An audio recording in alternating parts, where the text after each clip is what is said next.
I want to prevent all of my staff from going to work for one of my competitors. Can I do this?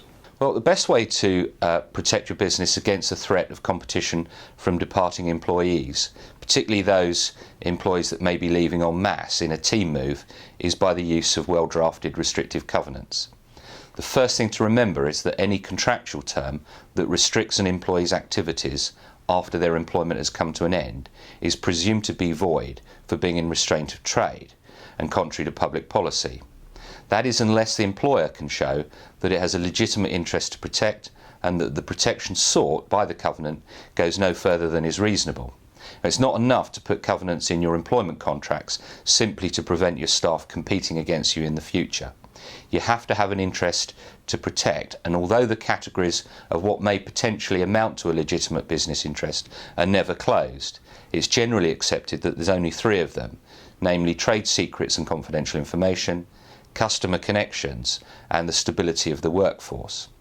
Now, it's good practice to identify in the contract itself which of those protectable interests the covenant goes to, often by means of an introduction clause or an acknowledgement in the covenant. Post-termination restrictive covenants will never be implied into a contract, and so it's essential that they're written in and that they are accepted by the employee concerned by him signing the contract. And if he gets legal advice upon the contract, then so much the better.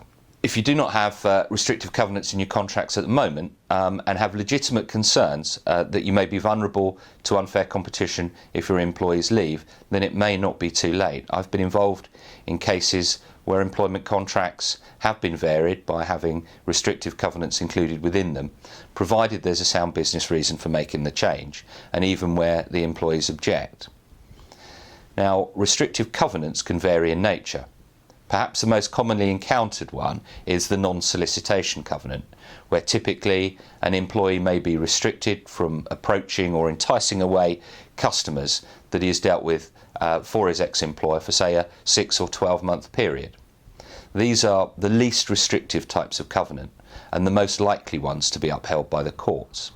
Unfortunately, because it is often difficult to prove who approached who, they're notoriously difficult to police, and therefore they're not always the most effective type of covenant. Non-dealing covenants prohibit the departing employee from providing any competitive services to the employer's customers for a given period of time, regardless of who contacts who first. They're therefore more restrictive and so slightly more at risk of not being upheld, but they are much more effective and easier to police than non-solicitation covenants.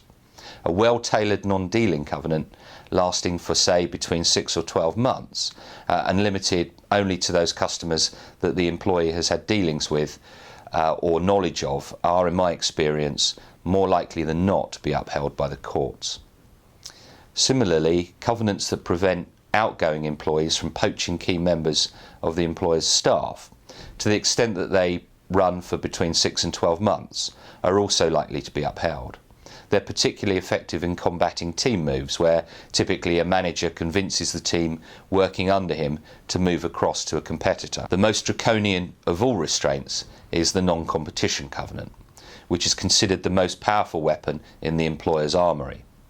These are increasingly upheld for very senior employees and company directors who have access to high-level confidential information, particularly about the strategy of the future direction of the business or trade secrets, and where mere non-solicitation and non-dealing covenants might not provide sufficient protection.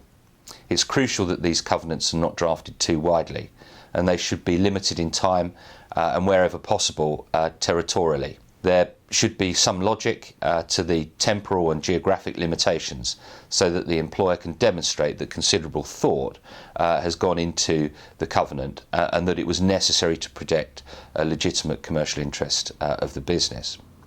Above all else, this is the one area in employment contract drafting where specialist legal advice really needs to be taken.